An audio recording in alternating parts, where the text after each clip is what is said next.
나는 그리스도인입니다. 우리는 그리스도인입니다. 맞습니까? 여러분, 그리스도인이라는 표현은 굉장히 독특한 표현이에요. 연예인, 법조인, 천주교인, 불교인, 뭐 이런 표현들은 들어봤죠. 근데 그런 표현들과 그리스도인이라는 표현은 질적으로 아주 달라요. 법조인, 연예인 이렇게 말을 할 때는 그 사람들이 하고 있는 어떤 직업, 직무의 그 특징을 살려서 말을 해주고 있는 거죠. 어떤 일을 하기 때문에. 근데 그리스도인이 어떤 일을 하나요? 이걸 통해서 어떤 수익을 얻고 뭐 자기의 삶을 더 이렇게 재정적으로 풍성하게 이렇게 하고 있나요? 아니죠. 그래서 이 그리스도인이라는 표현은 이 세상에 존재하는 표현 중에 참 독특한 표현이라고 저는 그렇게 믿습니다. 여러분, 나는 그리스도인입니다. 우리는 그리스도인입니다. 라고 하는 이 말에, 이 짧은 표현에 굉장히 많은 의미가 함축되어 있거든요. 그런데 다른 사람들에게 또 여러분 스스로에게 저는 그리스도인입니다. 라고 말할 때 어떤 마음 상태, 어떤 정체성을 가지고 우리가 말을 하는지 한번 그런 것들을 이 시간에 한번 살펴보려고 해요. 그리고 또 우리가 교회를 다닌다? 저는 기독교인입니다. 라고 말할 수도 있지만 그런 표현은 잘 안 써요. 특히 우리 사랑침례교회에서는 그런 표현은 잘 안 쓰죠. 어떤 표현을 많이 쓰죠? 저는 크리스천입니다. 저는 그리스도인입니다. 이런 표현들을 우리가 많이 쓰고 있어요. 질문해 볼게요. 이런 표현들을 우리가 잘 쓰는데 과연 여러분 그리스도인이 어떤 사람이죠? 그 정체성은 무엇이죠? 그리스도인으로서 마땅히 버려야 할 것은 뭐고 마땅히 해야 될 일은 또 뭔가요? 이런 질문들을 이렇게 던졌을 때 좀 대답하기가 좀 쉽지 않은 게 또 이런 질문들인 것 같습니다. 그 부분에 대해서 이 골로새서에서 그리스도인은 이러이러한 사람이다.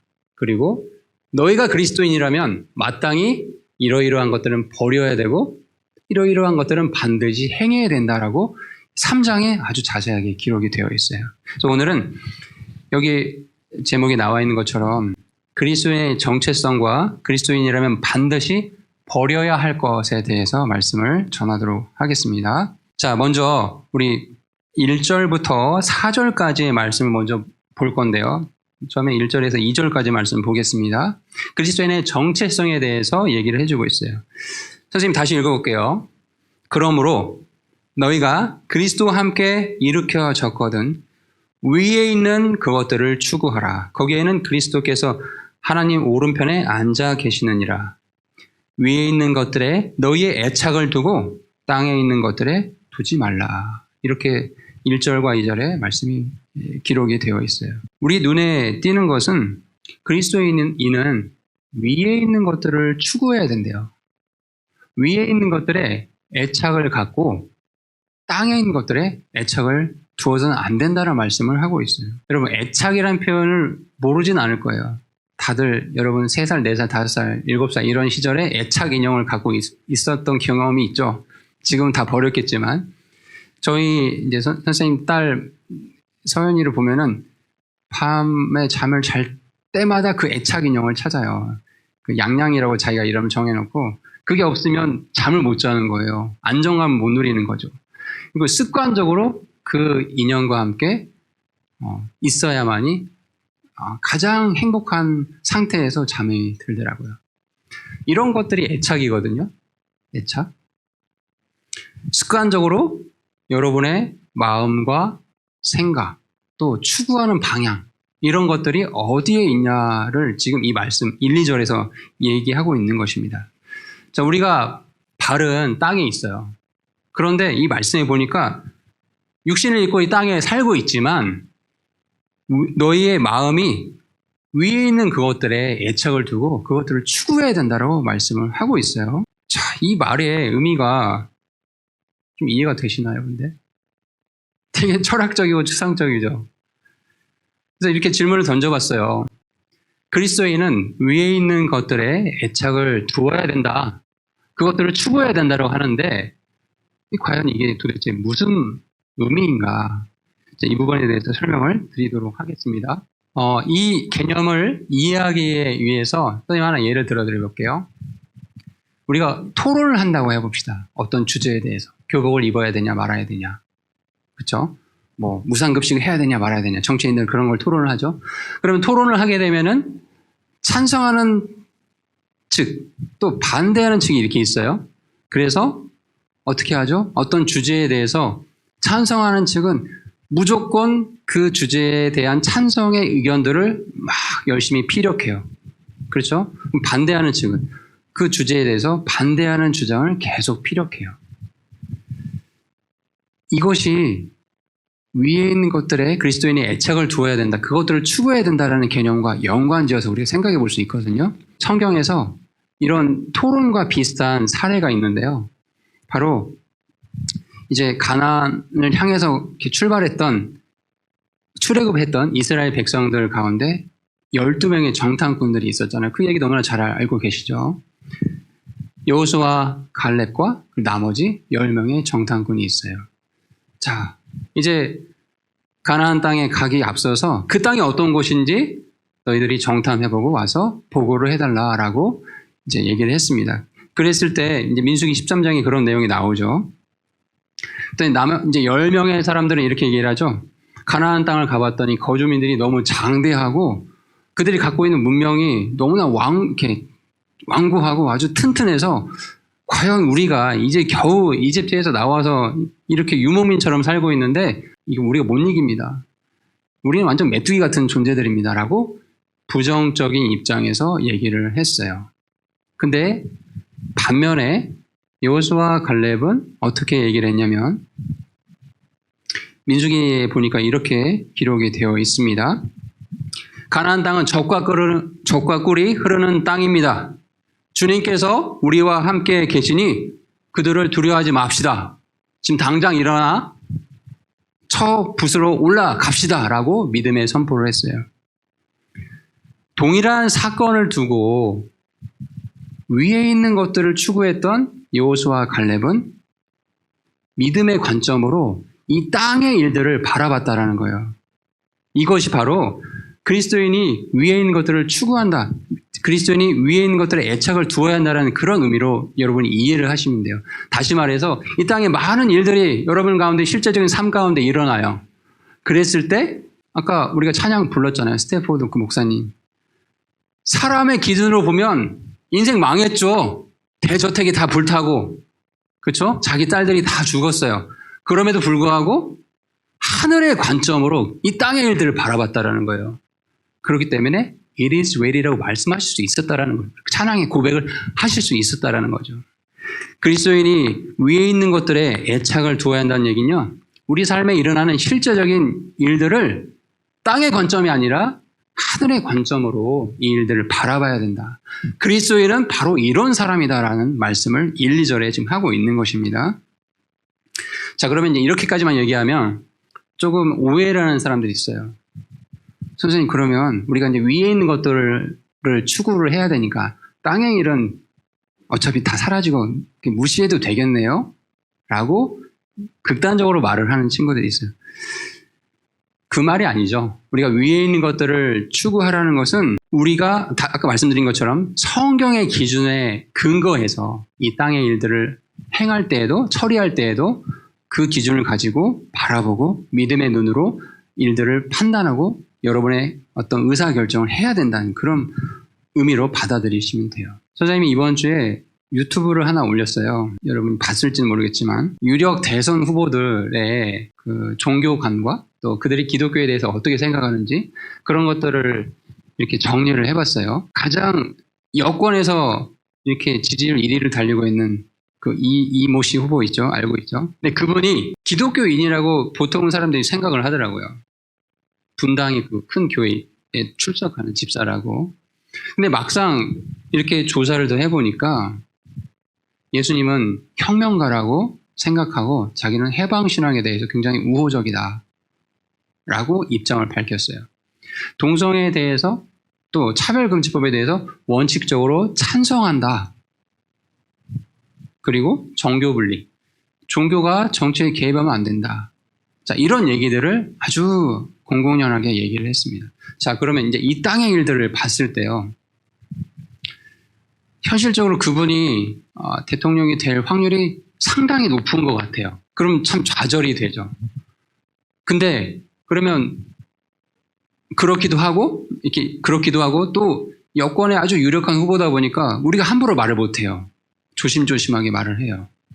근데 그럼 그리스도인들은 그러면 그건 뭐 세상의 정치의 일들이고 나는 내 할 일 공부나 하고 뭐 이렇게 하면 되지, 열심히 밥벌이 하면 되겠지라고 그렇게 뭔가 분리돼서 살아라는 게 아닙니다. 위에 있는 것들을 추구하는 사람은요, 이 땅의 일들을 성경의 관점으로 올바른 목소리를 또 낼 수 있는 사람이 되어야 돼요. 예수님은 혁명가다고 말하는 그 사람에 대해서 그건 비성경적입니다. 라고 얘기할 수 있어야 된다는 거예요. 자, 이제 또 본문 가셔서 3절과 4절을 보겠습니다. 3절 말씀 볼게요. 너희는 죽었고 너희의 생명은 그리스도와 함께 하나님 안에 감추어져 있느니라. 우리의 생명이신 그리스도께서 나타나실 때에 너희도 그분과 함께 영광 속에서 나타나리라 라는 말씀이 있어요. 자, 여기 3절의 말씀을 시작할 때요, 영어로 가보시면요, 처음 시작이 for라는 단어로 시작을 하고 있습니다. 이유를 설명해 주는 거예요. 왜 그리스도인들이 위에 있는 것들을 추구하고 그것에 애착을 두며 살아가야 되는지에 대한 이유를 설명해 주고 있어요. 그 이유는 본문에도 지금 나와 있어요. 3절, 4절을 다시 보세요. 왜 그러냐? 너희는 죽은 존재들이다. 그리고 너희 생명은 그리스도와 함께 하나님 안에 감추어져 있다. 자, 또 그 다음에 4절. 우리의 생명이신 그리스도께서 나타내실 때 너희도 그분과 함께 영광 속에서 나타날 거다. 여러분 이해가 됩니까? 근데 이 말을 지금 3절, 4절 우리가 읽었잖아요. 조금 이해가 안 되죠. 그래서 이제 선생님의 역할들이 좀 필요한데, 제 이 말씀을 이해를 하려면 로마서 6장 부분을 여러분이 필수적으로 같이 보셔야 돼요. 자, 로마서 6장을 보겠습니다. 자, 로마서 6장에 가보면 6장 6절부터 보겠습니다. 우리는 이 사실을 아노라. 즉, 우리의 옛사람이 그분과 함께 십자가에 못 박힌 것은 죄의 몸이 멸절되어 이제부터는 우리가 죄를 섬기지 아니하게 하려 함이니 이는 죽은 자가 죄에서 해방되었기 때문이라. 자, 성경 말씀을 우리가 잘 이해하려면 국어를 잘해야 된다고 많이 들었죠. 그쵸? 잘 보세요. 우리가 이것을 알고 있대요. 저와 여러분, 그리스도인들은 이걸 알고 있대요. 뭘 알고 있냐면 우리의 옛사람이 그분, 그리스도죠? 예수 그리스도. 그분과 함께 십자가에 못 박힌 것을 내가 알고 있다. 여러분, 우리 그리스도인의 이 본성 가운데 옛 자아가 있고 또 새로 덧입혀 주신 새 자아가 있는 거, 이건 알고 있죠? 네, 이런 개념들을 알고 있죠? 그러면 옛사람이 아담의 형상대로 태어날 때부터 죄인으로 태어날 수밖에 없는 이 옛사람이 어떻게 됐대요? 그리스도인들은 그분, 십자가에 우리의 죄를 대속해 주시기 위해서 단번 속죄해 주신 그 예수님, 예수 그리스도와 함께 십자가에 못 박힌 거. 그래서 이제 죄의 몸을 멸하여 이제부터는 우리가 죄를 섬기지 아니하게 하렵니다. 여러분, 그럼 국어적으로 봤을 때 우리의 옛사람은 죄의 몸이네요. 그렇죠? 그 다음에 7절에 가보면 죽은 자는 죄로부터 해방이 되었다. 여기서 말하는 죽은 자는 누구예요? 옛사람이죠. 옛사람은 어떤 사람이에요? 죄의 몸이죠. 다 같은 얘기를 하고 있는 거죠. 구원받기 전에 이 옛사람 모두에게 있는 그 본성들, 아담의 이 죄된 본성들, 이것들이 십자가에서 예수님께서 못 박혀 죽으셔서 그걸 멸해 주셨을 때 이제 우리가 그 믿음을 따르면 이 죽은 그 죄로부터 해방이 되었다는 거예요. 자, 좀 더 읽어볼게요. 8절. 자, 만일 이제 우리가 그리스도와 함께 죽었으면, 여러분 그리스도와 함께 죽었습니까? 여러분 옛 자아가 지금 십자가에 못 박혀 있나요? 아멘입니까? 만일 이제 우리가 그리스도와 함께 죽었으면 또한 그분과 함께 살 줄 믿는다. 여기서 산다는 거는 우리의 새 본성이 산다는 거죠. 자, 9절. 이제 9절 10절이 핵심이에요. 9절 10절 11절이 그리스도께서 죽은 자들로부터 일으켜 주셨으므로 다시는 죽지 아니하시고 사망이 다시는 그분을 지배하지 못하는 줄 우리가 안다. 10절에 그분께서는 죽은 것을 통해 친히 죄에 대하여 단 한 번 죽으셨으나 살아계심을 통해 친히 하나님께 대하여 살아계시나니. 여기서 여러분 시제를 잘 보세요. 그리스도께서 친히 그 죄에 대하여 단 한 번 죽으셨다. 과거 시제죠. 단 한 번 죽으셨다. He died unto sin. 이미 이루어 주셨어요. 맞습니까? 그리고 살아계심을 통해서 친히 하나님께 대하여 살아계신다. 여기서 시제를 잘 보십시오. He lives unto God. 현재 시제를 쓰고 있어요. 여러분 여기서 전치사 이 unto 있잖아요. 굉장히 중요한 표현이에요. 이 unto가. 이제 이 unto를 우리 성경에서는 하나님을 향해 살아계신다. 뭐 이렇게 우리 말로는 이렇게밖에 해석이 안 돼요. 우리 말로는. 근데 이 unto라는 표현을 언제 쓰냐면요. 어떠한 무언가가 특정한 시점까지 continue, 계속 된다는 걸 표현하고 싶을 때 이 unto라는 표현을 쓰는 거예요. 그럼요. 그리스도께서 이제 십자가에서 우리의 대속을 다 해주셨어요. 그리고 하나님에 대하여 살아계신대요. 하나님이 만약에 유한한 존재시면은 예를 들어 하나님이 뭐 1000살까지만 사셔요. 그럼 그때까지만 살아계신다는 얘기죠. 그리스도께서도. 맞아요? 근데 우리가 알다시피 하나님은 무한하신 분이시죠. 끝이 없으신 분이시죠. 그럼 예수님께서 이제 하나님에 대하여 살아계신다라는 것은 영원토록 살아계신다라는 거죠. 맞습니까? 자, 결론입니다. 이와 같이 너희도 너희 자신을 죄에 대하여는 참으로 어떤 자라고요? 죽었다. 너의 죄에 대해 죽은 자라는 거예요.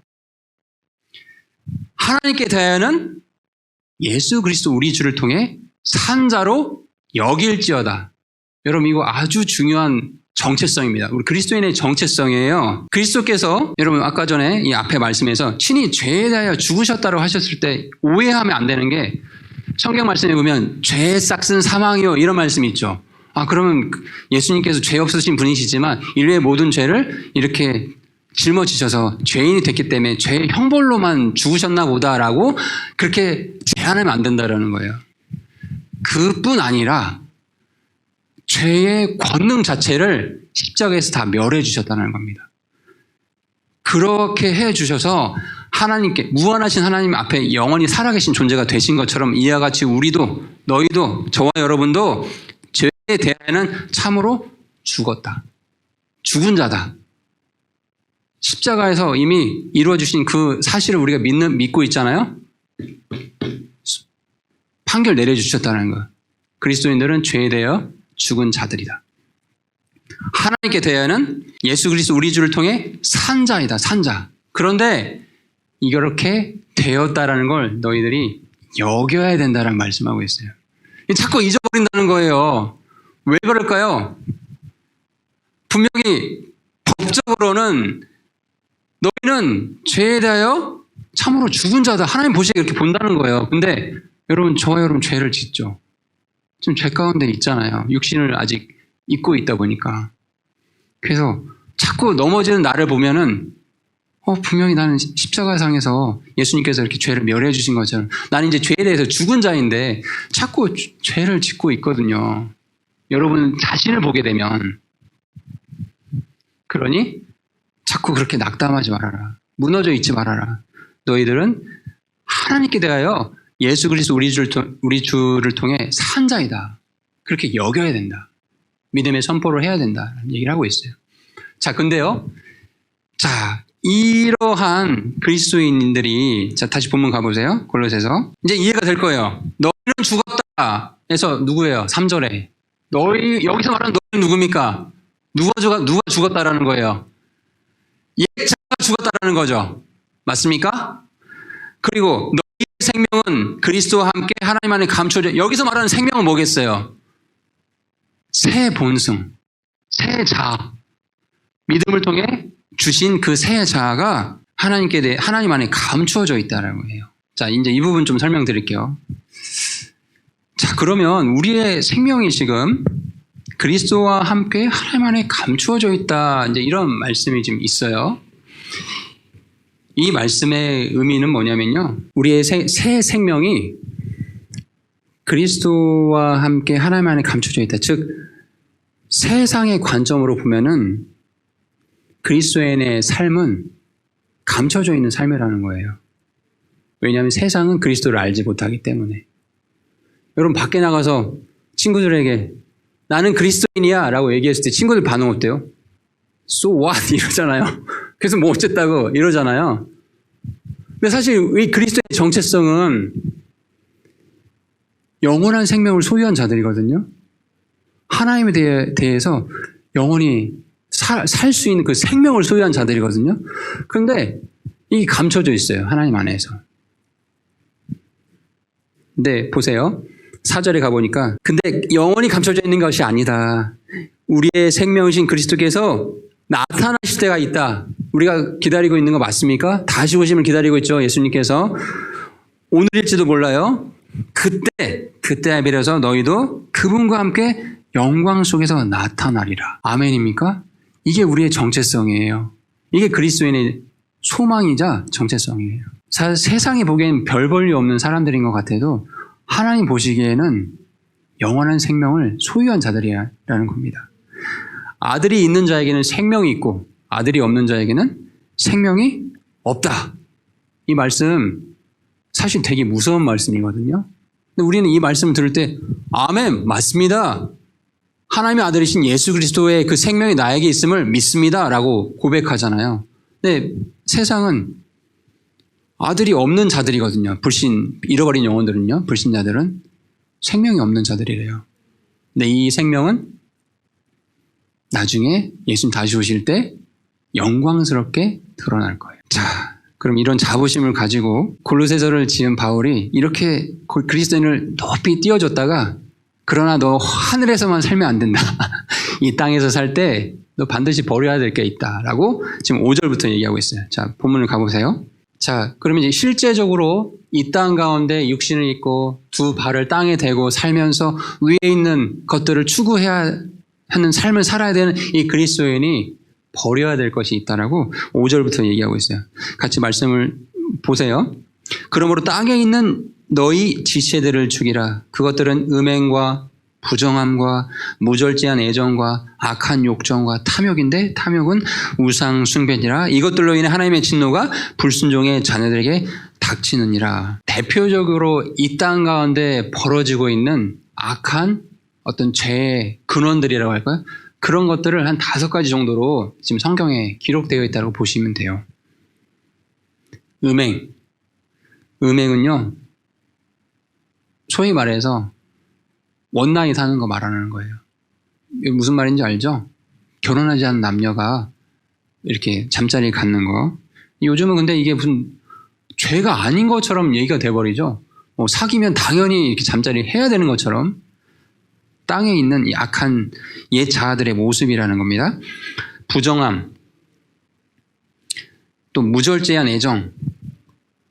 이 부정함은요, 자신의 삶에서 또는 어떤 인간 관계에서 깨끗하지 못하는 그런 것들, 또 무절제한 애정, 다 성적인 것들과 좀 관련이 되어 있어요. 사실 뭐 데이트 폭력이라든지 뭐 동성애 이슈들이라든지 또 대다수의 남자들이 고통스러워하는, 끊기 힘들어하는 이 포르노를 보는 야한 영상물에 이렇게 심취하는 그런 문제들 다 이 무절제한 애정과 연관이 되어 있죠.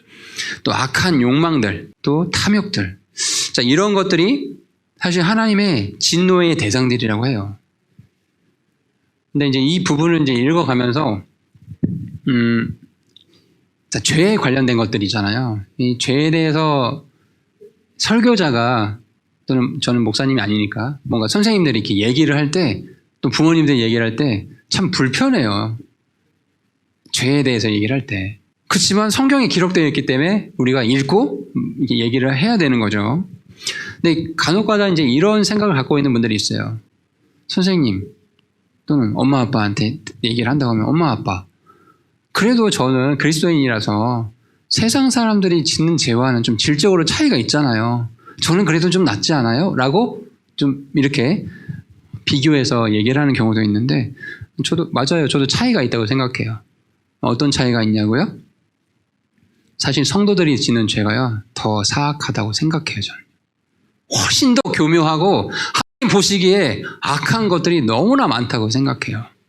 그래서 이 말씀을 보실 때 이게 하나님의 진노에 놓여 있는 그 한때 그 세상의 불순종의 자녀들의 상태에 걸었을 때 너희들의 모습이다라고 보지 마시고 여전히 이 영향력 속에 그리스도인들이 살아가고 있다. 혹시라도 우리의 모습 가운데 이런 것들이 나타난다면 아마 여러분 이제 조금만 지나면 아리따운 20살이 되잖아요. 다 어떤 유혹에 놓이겠어요? 음행 죄에 빠질 수 있는 유혹에 놓이게 되거든요. 장담할 수 없겠죠. 주의를 해야 됩니다. 자, 이제 구체적으로 보세요. 이제 한때 7절 말씀 보니까 너희도 그것들 가운데 살았었다. 그러나 이제는 새 생명을 입은 그리스도인이 되었으니 그것들을 버려야 된다고 하면서 8절 보세요. 이제는 너희도 이 모든 것, 즉 분노와 진노 그리고 악의와 신성모독과 너 입에서 나오는 더러운 대화를 내버리라. 서로 거짓말하지 말라. 너희가 옛사람을 그의 행위와 함께 벗어버려야 된다라고 말씀하고 있어요. 자, 구체적으로 그리스도인이 버려야 할 것들을 말씀을 해주면서 하나, 둘, 셋, 넷, 5가지 정도를 말씀하고 있어요. 분노와 진노. 여러분 영어 잘하는 친구들 대다수죠? 보세요. 이 분노와 진노의 개념을 찾아보니까 이렇대요. 분노와 진노는 첫 번째, strong feeling. 어떤 인간의 강한 어떤 감정, 마음 상태인 거예요. 그러니까 어떤 상태냐 그게 that makes you want hurt someone. 누군가를 막 상처 주고 싶어 하는 거예요. 그 사람한테. 또 그 사람이 to be unpleasant. 뭔가 그 사람이 막 불쾌하게 만들고 싶어 하는 그런 마음 상태래요. 왜? 자기가 생각하기에 뭔가 어떤 일이 좀 불공평, 이건 잘못된 거야 라고 일어난 일들에 대해서 판단이 됐을 때 이런 분노와 진노를 터뜨린대요. 자, 또 악의를 보세요. malice. 자, 이것은 the wish to harm or upset other people. 다른 사람을 막 해하거나 또는 되게 막 업셋서 완전 이렇게 속 뒤집어 버리는 거 있죠. 이렇게 하고자 하는 wish. 소망이래요. 악의. 자, 신성모독. 하나님에 대해서 또는 이 기독교라는 어떤 이런 종교에 대해서 굉장히 공격적으로 대하는 태도인 거죠. 비난하고 헐뜯고 하는 태도들. 그다음에 더러운 대화, filthy communication. 이 filthy란 단어를 좀 찾아보니까 대부분 이 성적인 것들과 관련이 되어 있어요. 조잡한 이런 음담 패설들 같은 거요. 거짓말은요. 뭔가 사실이 아닌데 그것을 in order to deceive someone, 누군가를 deceive, 속이려고 의도적으로 이렇게 말하거나 이렇게 글을 쓰는 거를 거짓말이라고 얘기해요. 여러분 이렇게 지금 그리스도인이라면 너네들이 분노와 진노, 또 악의, 신성모독, 더러운 대화, 거짓말들 이런 것들을 이 옛사람의 모습들이기 때문에 벗어버려야 된다, 내버려야 된다라고 말씀을 지금 하고 있어요. 근데 여러분 이 말씀을 읽으면서 정말 가슴이 찢어집니까? 아니면 나하고는 큰 관련이 없는 것 같은데 나는 이런 모습들은 별로 발견이 안 되는데 라고 혹시 그런 생각이 듭니까? 사실 웬만한 이렇게 선량한 그리스도인들은 이런 분노, 진노, 악의, 신성모독, 더러운 대화, 거짓말 이런 것들을 좀 잘 안 할 거예요. 자, 그런데요. 그럼 이 성경이 잘못됐냐? 그게 아니죠. 성경은 옳고 인간은 늘 틀리거든요. 그럼 어떨 때 선량해 보이는 그런 사람도 분노를 일으키고 진노하고 악의를 가지고 다른 사람을 이렇게 해하려고 하는 마음을 품게 되고 또 거짓말을 한다든지 신성모독하는 발언을 한다든지 언제 그럴까요? 언제? 대부분 내가 그래도 좀 괜찮은 사람이야 라고 스스로를 높게 생각했을 때 그리고 그 상태에서 다른 사람을 분별하는 하는 것이 아니라, 잘 들어야 돼요. 어떤 일들을 분별하는 것이 아니라 정죄하게 될 때, 이럴 때 이런 모습들이 나타나요. 이런 모습들이. 그리고 대부분 뭐로 표현되냐면 말로 표현이 되죠. 그렇죠? 이 분노, 진노 이런 것들이 다 말로 표현이 되거든요. 가족들과의 대화를 생각해 보세요. 친구들과의 어떤 대화를 생각해 보세요. 또 지체들 간의 어떤 관계를 생각해 보세요. 대부분 겉으로는 아무 그런 것들이 없는 것처럼 보이지만 스스로 내가 높다. 그리고 어떤 일에 대해서 분별하는 것이 아니라 정죄하고 싶은 마음이 딱 들 때는 이런 모습들이 나타나요. 말로 표현이 돼요. 분노하는 모습, 진노하는 모습, 거짓말하고 비방하는 모습들이 나타나게 됩니다. 요약해보면 그리스도인이 마땅히 버려야 될 게 뭐냐라고 물어보잖아요. 이렇게 마음에 새겨놓으세요. 교만한 마음, 정죄하고자 하는 이 내 마음속에 악한 혀를 버려야 된다라고 잘 마음에 새겨놓으세요. 골로새서 지금 그 말씀을 지금 하고 있는 거예요. 이제 말씀을 좀 정리를 하겠습니다. 이제 말씀을 이제 마무리하면서, 자, 그러면 이런 것들을 좀 버려야 된다라고 하는데, 이 말이라는 게 참 어려워요. 말을 잘한다라는 게 참 어려워요. 그래서 성경에서도 그리스도인들의 말, 대화에 대해서 참 여러 구절들을 언급을 하고 있어요. 이 다음 시간에 그럼 그리스도인이 해야 될 것들에 대한 얘기를 하면서 이 부분 좀 자세하게 설명드릴 텐데, 오늘은 한 가지만 말씀을 드리고 마무리하겠습니다. 그리스도인이 그럼 대화를 할 때, 말을 할 때 이런 원칙을 갖고 말씀하시면 돼요. 에베소서 4장 15절입니다. 자, 에베소서 4장 15절에 이런 말씀이 기록되어 있어요. 오직 사랑 안에서 진리를 말하며 모든 일에서 그분 안에서 이르도록 성장하게 하려 합니다. 그분은 머리이시니 곧 그리스도시니라. 자, 우리가 말을 할 때요, 사랑 안에서 진리를 말하는 그리스도인들이 되어야 됩니다. 자, 이걸 새기세요. 사랑 안에서 진리를 말하는 사람이 되어야 된다. 진리.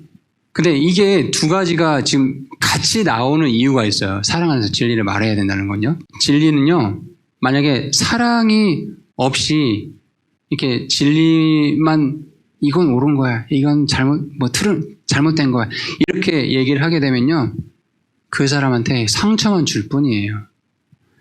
반면에 사랑은요, 진리에 의해서 뭔가 기준이 잡히지 않고 그냥 사랑 이렇게 하게 되면요, 사람만 기쁘게 할 뿐이지 하나님을 기쁘게 하는 일을 할 수가 없어요. 그래서 이 두 가지가 같이 공존해서 가야 됩니다. 그리스도인의 대화 속에서 그리스도인이 하는 말 가운데 사랑 안에서 진리를 말할 수 있는 사람이 되어야 돼요. 어떻게 하는 게 그러면 결론이에요? 그럼 사랑 안에서 진리를 말한다는 건 뭐냐? 어떻게 하는 겁니까? 성경에 답이 다 있습니다. 뭐라 돼 있어요? 모든 일에서 그분 안에 이르도록, 그분께 다다르도록 성장하게 하려고 뭘 해야 된대요? 사랑 안에서 진리를 말하라는 거예요. 그러니까 내가 하는 말들이, 내가 하는 대화가, 내가 하는 권면이, 내가 하는 조언이 그 사람을 성장시키는 거냐? 그분 안에, 그 사람이, 내 말을 들은 그 사람이 그리스도 안에서 이렇게 조금 더 그리스도를 향해 달려가게끔 만들어주고 있느냐? 아니면 내가 이렇게 한번 권면했더니 원수가 됐다고 하면은 그거는 사랑 안에서 진리를 말하지 못한 부분이죠. 이 기준점을 잘 기억하시고 다음 시간에 그리스도인이 해야 될 것들은 무엇인지에 대해서 좀 더 자세하게 말씀을 드리도록 하겠습니다. 기도하고 마치겠습니다.